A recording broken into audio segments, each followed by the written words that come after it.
在一个阳光温柔的下午，乡下老鼠正在田间小径上收割小麦。突然，他看见一位穿着笔挺西装、提着小皮箱的都市老鼠走了过来。你好，乡下老鼠热情地打招呼。都市老鼠笑着回应，眼神充满好奇。要不要到我家坐坐？乡下老鼠热情地邀请。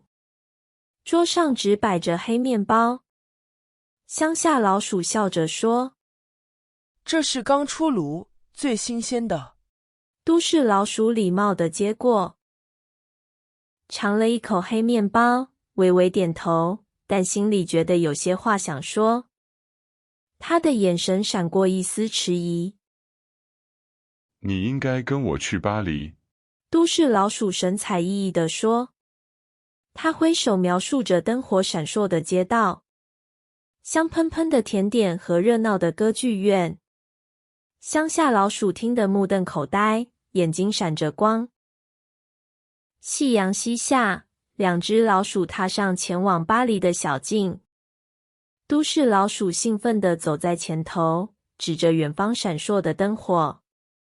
乡下老鼠背着小布袋，步伐也充满期待。夜幕降临，塞纳河畔灯火闪烁。两只老鼠站在小桥上，凝望远方壮丽的埃菲尔铁塔。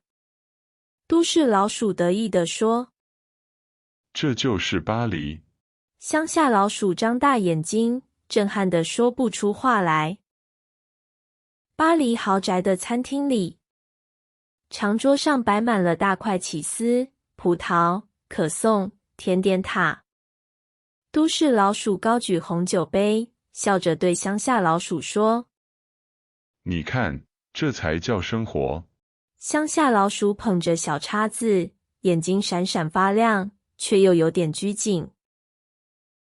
突然，一只巨大的黑猫跳上餐桌，水晶杯摔得粉碎。都市老鼠一把拉住乡下老鼠，两人慌忙躲进桌布下。银盘上的甜点滚落在地，场面一片混乱。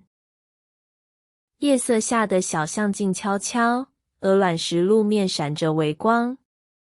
两只老鼠靠在石墙边喘着气，心跳仍未平复。都市老鼠低头沉思，乡下老鼠拍着胸口，庆幸自己还活着。清晨的乡间，阳光洒在草地和小木屋上。乡下老鼠坐在家门口，摆上简单的早餐，微笑着。他终于明白，有时候平静才是最好的生活。